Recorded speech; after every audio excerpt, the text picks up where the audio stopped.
उत्पादन। इससे पहले हम लोग पढ़े थे उपयोगिता। तो उपयोगिता क्या है, इसके लिए हम लोगों ने कहा था, हम लोगों ने ये पढ़ा था कि जो किसी वस्तु के अंदर गुण होता है जो हमारी संतुष्टि को या जो हमारी आवश्यकता को संतुष्ट कर देता है, उस गुण को हम उपयोगिता कहते हैं। या हम लोगों ने ये भी पढ़ा था कि उपयोग जो उसमें गुण होता है उसको नष्ट कर देना जो है उपभोग होता है। जो उसके अंदर उपयोगिता होती है उसको नष्ट कर देना उपभोग होता है। तो एक तरफ हम उपयोगिता को नष्ट कर रहे हैं, और अगर इस भाषा में हम इसको कहें तो जो उस वस्तु के अंदर उपयोगिता को फिर से बना देना, ये जो है वो उत्पादन है। तो अगर हम उपभोग और उत्पादन दोनों को एक साथ कहें, या आप इस भाषा में कहें कि जो उपभोग की भाषा में, तो हम इसको ऐसे ही डिफाइन कर सकते हैं कि किसी भी वस्तु में उपयोगिता का सृजन कर देना, to create utility is called production.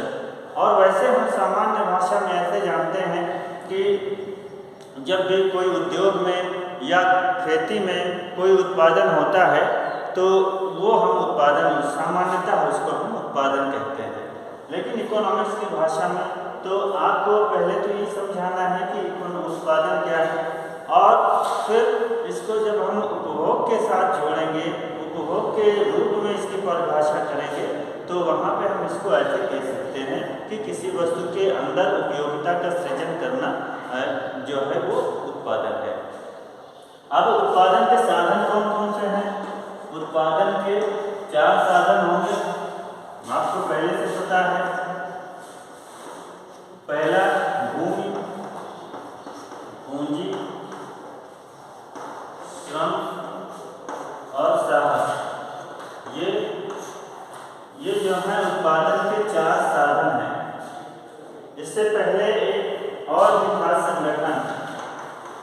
संगठन को भी हम लोग एक साधन के रूप में मानते थे, उत्पादन के साधन। लेकिन अब इस संगठन को हटा दिया गया है, क्योंकि ये संगठन और साहस एक ही जैसा है, तो इसलिए उसको संगठन को साहस में मर्ज कर दिया गया है। या वो दोनों एक ही बात थी, तो अब इसको साहस को कर दिया गया। अब देख लेते हैं, पहले तो ये जाने कि इनका क्रम इस तरह क्यों है। ऐसा क्यों है कि सबसे पहले भूमि है, उसके बाद पूंजी है, फिर उसके बाद श्रम है, फिर साहस है। ऐसा क्रम क्यों लगाया गया है?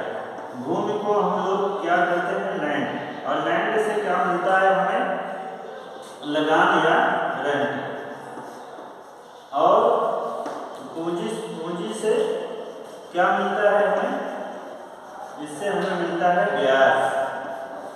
ब्याज, इंटरेस्ट, ये हम पढ़ा भी चुके हैं। और श्रम, लेबर को क्या मिलता है? मजदूरी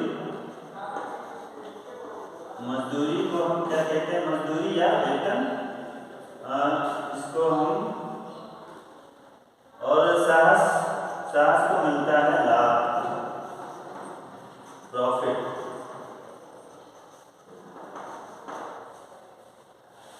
तो ये क्रम है। पहले इस क्रम को देख लें, ऐसा क्यों है? क्रम ऐसा इसलिए है कि अगर कोई भी उत्पादन करने की बात होती है, कोई भी उत्पादन किया जाता है, तो सबसे पहले हमें आवश्यकता होती है भूमि की। उसके बाद पूंजी की आवश्यकता होती है, जो मशीनें लगानी है वो कहाँ से खरीदी जाएंगी, कैसे वो मैनेज होगा, उसके लिए हमें पूंजी की ज़रूरत होती है। और फिर जब हमारा उद्योग लग गया या जब हम काम करना चाह रहे हैं, उसको हमने स्थापित कर लिया, तो उसमें हमें श्रम की ज़रूरत पड़ेगी। हम बिना श्रम के उत्पादन नहीं कर पाएंगे। अर्थात हमें उसको, मशीनों को चलाने के लिए जो लोग चाहिए, जो लेबर चाहिए, वो श्रम होता है। और साहस, इन सब के बाद जो बचता है वो साहस को मिलता है, इसके आधार पर ये क्रम लगाया गया है। जो प्रॉफिट मिलता है या जो वितरण होता है, वितरण में सबसे पहले पूंजी, फिर उसके बाद पूंजी, फिर श्रम और फिर जो बचता है इन सबको देने के बाद वो साहस को मिलता है, यानी जो साहसी होता है उसको मिलता है। इसलिए क्रम ये लगाया गया है। तो वैसे तो ज़रूरत सबसे पहले साहसी की होती है। अगर संगठन की बात करेंगे तो सबसे पहले एक व्यक्ति होता है जो ये सोचता है कि हमें ये काम करना है, लेकिन साहसी को बाद में रखा गया वितरण के आधार पर। सबसे पहले अगर हम देंगे मजदूरी तो भूमि को देंगे, भूमि का जो उत्पादन है उसका पहले हक भूमि का है, फिर दूसरा हक पूंजी का और तीसरा श्रम का, और फिर जो बचेगा वो साहसी का है। इसीलिए इसका क्रम लगाया गया। भूमि को देख लेते हैं। भूमि क्या है? भूमि प्रकृति प्रदत्त उस संपूर्ण चीज़ों को कहा जाता है जो प्रकृति ने हमें निःशुल्क प्रदान किए हैं, जो इस धरती पर मिला है, जो प्रकृति ने हमें फ्री में दिया है, उसको हम सबको ज़मीन कहते हैं। अब इसमें क्या क्या आता है? ज़मीन के अंतर्गत आता है पानी और पहाड़, ज़मीन, नदियाँ, तालाब, एनवायरनमेंट, सूरज, हवा, ये सब प्रकृति ने हमें फ्री में दिया है। और फ्री में जो हमें मिला है वो भूमि के अंतर्गत सब कुछ आता है। आकाश, ज़मीन, जो कुछ भी है, जो भी प्रकृति ने हमें दिया है वो सब ज़मीन के अंतर्गत आता है। और पूंजी क्या है? पूंजी जो उत्पादन के लिए लगाई जाती है वो पूंजी होती है। हमारे पास बहुत सारा पैसा है लेकिन वो पूंजी नहीं कहलाएगी।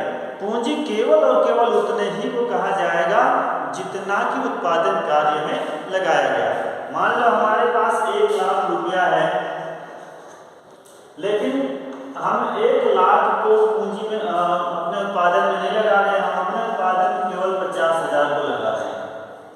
अगर हम अपने उत्पादन में केवल 50,000 को लगा रहे हैं तो ये 50,000 ही पूंजी कहलाएगा,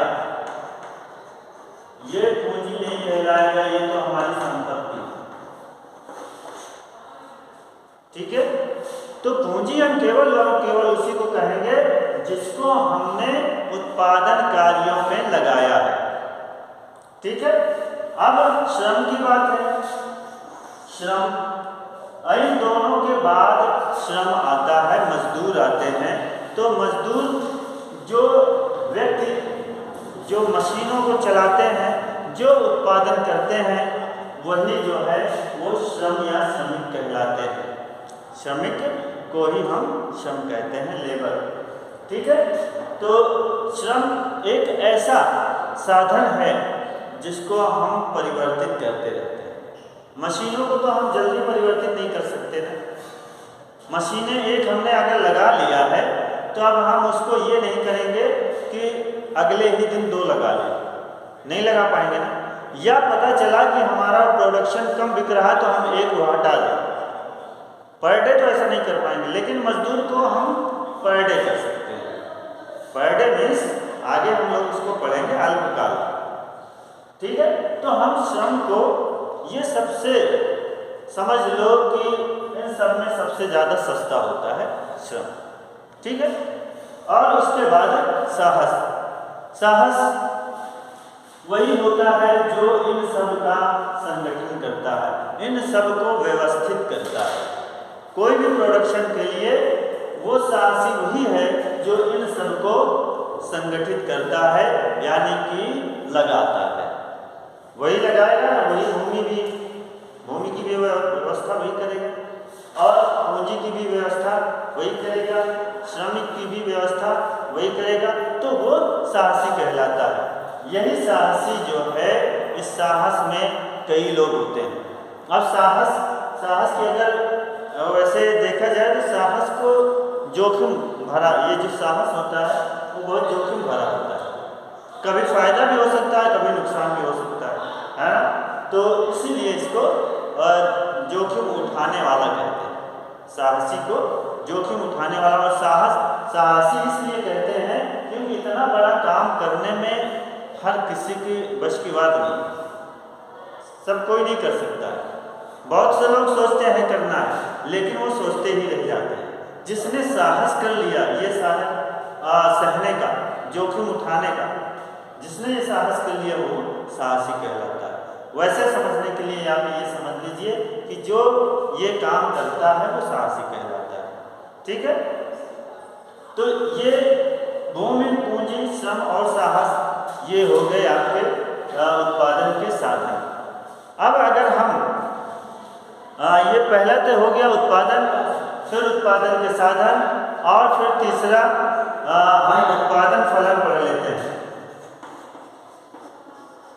उत्पादन फलन पढ़ लेते हैं। अब उत्पादन फलन क्या है? अच्छा, इससे पहले हम थोड़ा सा और देख लेते हैं कि भूमि को क्या मिलता है। भूमि को बदले में क्या मिलता है? जो हम भूमि का यूज़ करते हैं, जैसे मान लो हम इस ज़मीन का यूज़ कर रहे हैं, अपने एक कमरे की बात करते हैं। एक कमरा हमारा ये ज़मीन है, हम इसका यूज़ कर रहे हैं, तो इसको देंगे क्या? इसके जो हम यूज़ कर रहे हैं, इस यूज़ के बदले में क्या देंगे? हम इसके लिए रेंट देते हैं। अगर किराए के कमरे में रहते हो तो क्या देते हो? किराया देते हो ना, किराया वही रेंट कहलाता है। और हम उसको अर्थशास्त्र की भाषा में लगान बोलते हैं, है ना। लगान आप लोग भी जानते हो, जो किसान हैं वो जानते हैं कि लगान क्या होती है। वो जो भूमि, जिस भूमि पे वो कृषि करते हैं, खेती करते हैं, उस पर उनको लगान देना। उस ज़मीन को प्रयोग के बदले सरकार को हमें कुछ ना कुछ देना पड़ता है, वो लगान कहलाता है। ठीक है। और जो भूमि, ये जो पूंजी है, अगर हम किसी से उधार लेते हैं, और देखो अपनी पूंजी है तो अलग बात है, लेकिन अर्थशास्त्र की भाषा में अगर आप पूंजी लगा रहे हैं तो उसका आप, चाहे आपका पैसा हो और चाहे किसी से उधार लिया हो, उसका ब्याज मिलता है, उसका ब्याज देना पड़ेगा। तो जो पूंजी को क्या मिलता है? ब्याज मिलता है। यानी जो भूमि, पूंजी का एक तरह से जो योगदान है, उसको जो उसके बदले में, उसके योगदान के बदले में जो उसको दिया जाता है वो ब्याज कहलाता है। यानी एक तरह से ये जान लो कि जो पूंजी की कीमत है वो दी जाती है ना। पूंजी की कीमत ब्याज है। यही तो होगी, ज़मीन के लगान के रूप में दिया तो पूंजी की ब्याज के रूप में, है ना। और फिर श्रम को, जो हमने श्रम का यूज़ किया, उस श्रम के बदले हम क्या देंगे उसको? उसके मजदूरी देंगे, है ना। और साहसी जो होगा वो तो साहसी, बाकी जो बच गया साहसी का सब कुछ है, लाभ, उसको प्रॉफिट मिलता है। लेकिन हमेशा प्रॉफिट नहीं मिलता, हानि भी होती है ना। लेकिन हम लोग प्रॉफिट की ही बात करते हैं, क्योंकि बिना प्रॉफिट के कोई काम नहीं करता। उत्पादन के बाद हम पढ़ लेते हैं उत्पादन फलन। उत्पादन फलन का मतलब है, देखो, एक होता है उत्पादन और एक होता है उत्पादन के साधन। उत्पादन के साधन, यानी हम इसको ऐसे कह सकते हैं, एक तो है प्रदा और एक है आदर। आदर का मतलब है लागत और प्रदा का मतलब है उत्पादन। तो अब हम उत्पादन फलन को ऐसे समझ सकते हैं कि उत्पादन और उत्पादन के साधनों के बीच जो संबंध होता है, कोई न कोई टेक्नोलॉजी तो होती होगी जिससे उत्पादन होता है। तो जो उत्पादन के साधन और उत्पादन के बीच जो संबंध होता है वही उत्पादन फलन कहलाता है। तो अगर हम इसको गणित की भाषा में लिखें तो उत्पादन को अगर हम O लिख रहे हैं या P लिख लो, P फॉर प्रोडक्शन, वैसे O ही लिखा जाता है, O से आउटपुट होता है, O ही लिखें। O equal to function of A B C D उत्पादन के 4 साधन हैं। इन साधनों के बीच इन साधनों और ये उत्पादन, इन दोनों के बीच जो रिलेशन होता है वही उत्पादन फलन कहलाता है। अब कोई ना कोई तो संबंध रहता होगा, वरना इतना तो है नहीं कि वो उत्पादन हो जाए। तो उसकी जो टेक्नोलॉजी है वही हो सकता है उसका संबंध हो। तो इनके बीच जो भी संबंध है वही उत्पादन फलन कहलाता है। तो अगर हमारा ये उत्पादन बढ़ रहा है, मान लो ये लैम्डा गुना बढ़ गया, तो इसका मतलब है कि हमने अपने उत्पादन के साधनों में लैम्डा गुना की वृद्धि की है, या हमने जो भी इसमें वृद्धि की है इसमें कुछ न कुछ परिवर्तन आएगा। इसमें परिवर्तन किया तो इसमें परिवर्तन आएगा। तो इसका मतलब है कि कोई ना कोई तो रिलेशन है। तो वही जो रिलेशन है जिसको हम चाहे टेक्नोलॉजी कह दो या जो उसके अंदर की बात है, वही जो संबंध है वही उत्पादन फलन कहलाता है। तो हम चाहे इसको उत्पादन फलन के बारे में, उत्पादन फलन ये उत्पादन के साधन और उत्पादन की बात करें, या कह लें आधा और प्रदा के बीच जो संबंध है, या कह लें लागत और उत्पादन के बीच जो संबंध है वही हमारा उत्पादन फलन है। ठीक है, अब हम पढ़ लेते हैं उत्पादन फलन की मान्यताएं क्या है। मान्यताएं क्या है? पहली बात तो उत्पादन फलन जो है वो उसके लिए एक निश्चित समय की बात करता है। एक निश्चित समय की बात करता है, यानी निश्चित समय, जैसे देखो अल्पकालीन और दीर्घकालीन दो बातें होती हैं। निश्चित समय की बात करता है, और इस निश्चित समय में देखो एक अल्पकालीन और दीर्घकालीन दो समय की बात है। तो वो तो हम आगे पढ़ेंगे। अल्पकालीन समय में हम लोग पढ़ते हैं परिवर्तनशील अनुपातों का नियम, और दीर्घकालीन या दीर्घकाल में हम लोग पढ़ते हैं पैमाने का प्रतिफल।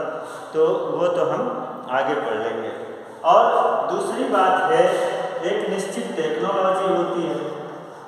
निश्चित टेक्नोलॉजी होनी चाहिए, मतलब टेक्नोलॉजी में कोई बदलाव ना हो, टेक्नोलॉजी में कोई बदलाव ना हो, या निश्चित टेक्नोलॉजी। निश्चित टेक्नोलॉजी का मतलब है जिस समय हम प्रोडक्शन कर रहे हैं उस समय टेक्नोलॉजी में कोई परिवर्तन नहीं होना चाहिए। और जो फर्मों द्वारा विकल्प है वो सर्वश्रेष्ठ तकनीक का उत्पादन कर रही है। जो फर्म है वो उस समय पे सर्वश्रेष्ठ उत्पादन तकनीक का प्रयोग कर रही है, सर्वश्रेष्ठ तकनीक का इस्तेमाल कर रही है। सर्वश्रेष्ठ तकनीक का इस्तेमाल का मतलब है कि वो अपनी पूरी क्षमता से उत्पादन कर रही है। ये नहीं है कि वो ये सोच ले कि अभी कम करो बाद में ज़्यादा कर लेंगे, ऐसा नहीं है। वो पूरी क्षमता से उत्पादन कर रही है। और उत्पादन के जो साधन हैं वो छोटी छोटी इकाइयों में विभाजित हैं। छोटी छोटी इकाइयों में विभाजित हैं। जो उत्पादन के साधन हैं वो छोटी छोटी इकाइयों में विभाजित हैं। मतलब ये नहीं है कि पूरी, जैसे यहाँ पे हमने लेबर लिया था तो वो छोटी छोटी इकाइयों में विभाजित हैं, या मशीनें मान के चलो कि कई हैं, ऐसा है। और जो है उत्पादन साधन पर्याप्त मात्रा में उपलब्ध हैं, मतलब जितने की हमें ज़रूरत है उतने हैं। और उत्पादन साधनों की जो कीमतें हैं वो भी स्थिर हैं। कीमतें जो है वो स्थिर हैं, कीमतों में कोई बदलाव नहीं हो।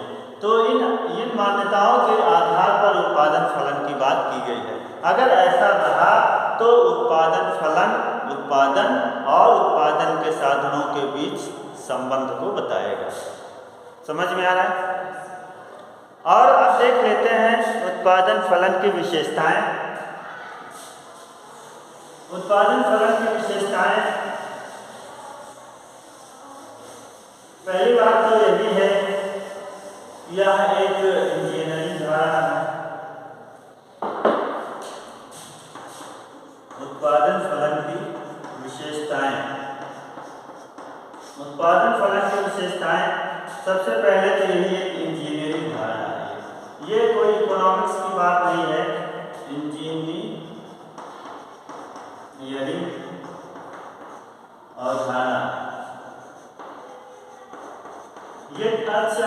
बात नहीं है, क्योंकि अर्थशास्त्र टेक्नोलॉजी पे नहीं चलता, टेक्नोलॉजी इंजीनियरिंग में चलती है। हमने बताया ना कि जो उत्पादन है और उत्पादन के साधनों के बीच कोई टेक्नोलॉजी है जो उस संबंध को बता रही है, और वो टेक्नोलॉजी इकोनॉमिक्स में तो हो नहीं सकती। हो सकती है क्या? तो वो किसकी अवधारणा होगी? इंजीनियरिंग की अवधारणा होगी। इंजीनियरिंग में भी इकोनॉमिक्स पढ़ाया जाता है, इसीलिए इकोनॉमिक्स कोई ऐसा क्षेत्र नहीं है जहाँ नहीं पढ़ाया जाता। कोई भी व्यवसायिक क्षेत्र है वहाँ इकोनॉमिक्स पढ़ाई जाती है। और एक निश्चित समयावधि से संबंधित होता है, निश्चित समयावधि से संबंधित होता है। निश्चित समयावधि हमने बता दिया है अल्पकालीन या दीर्घकालीन। इसके लिए अल्पकालीन और दीर्घकालीन दो समयावधियां हैं, उसकी व्याख्या आगे करेंगे। अभी तो केवल और उत्पादन फलन कीमतों से स्वतंत्र होता है, यानी जो निश्चित कीमतें होती हैं, निश्चित कीमतें होनी चाहिए, उसकी कोई कीमतों में कोई बदलाव ना हो, ठीक है। और तकनीकी ज्ञान जो है वो एक ही जो तकनीक है, तकनीक स्थिर ही रहती है। तकनीकी ज्ञान स्थिर रहेगा, मतलब उसके बारे में हमें जानकारी होनी चाहिए, लेकिन उत्पादन के समय पे उसमें बदलाव नहीं होना चाहिए।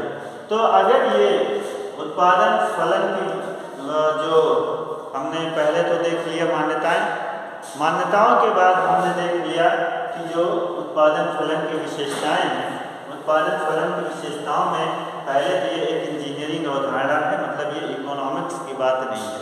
इकोनॉमिक्स केवल इसकी जो उत्पादन हुआ है उसकी बात करेगा, उत्पादन क्यों हुआ, कैसे हुआ, हम उसकी बात नहीं कर पाएंगे। तो निश्चित समयावधि, निश्चित कीमतें और तकनीकी ज्ञान स्थिर होता है, ये हम अब पढ़ते हैं। अब उत्पादन फलन के प्रकार पढ़ते हैं। उत्पादन फलन समय के हिसाब से दो होता है। उत्पादन फलन के प्रकार, उत्पादन फलन के प्रकार देखो, एक अल्पकालीन समय के अनुसार होता है अल्पकालीन उत्पादन फलन,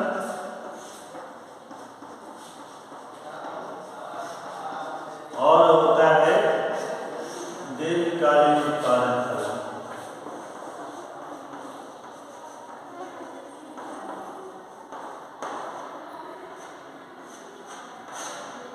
short term production function, long term production function. Short term production function के अंतर्गत हम लोग पढ़ते हैं परिवर्तनशील अनुपातों का नियम, परिवर्तनशील अनुपात का नियम, और इसके अंतर्गत पढ़ते हैं पैमाने का प्रतिफल।